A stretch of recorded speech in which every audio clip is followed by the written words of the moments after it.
శ్రీ క్రోధినామ సంవత్సరం ఉత్తరాయణం వసంత ఋతువు వైశాఖ మాసం కృష్ణపక్షం. సూర్యోదయం తెల్లవారుజాము 5:44 సూర్యాస్తమయం సాయంత్రం 6:44.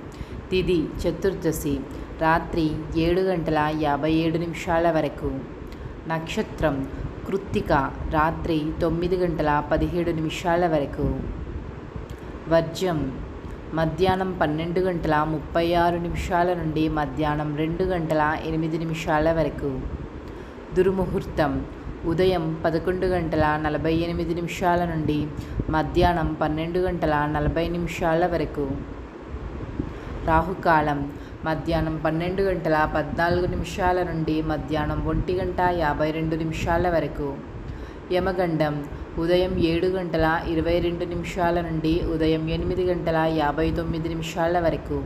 గుళిక కాలం ఉదయం 10:37 నుండి మధ్యాహ్నం 12:14 వరకు. బ్రహ్మ ముహూర్తం తెల్లవారుజాము 4:08 నుండి తెల్లవారుజాము 4:56 వరకు. అమృత గడియలు రాత్రి 7 గంటల నుండి రాత్రి 8:31 వరకు.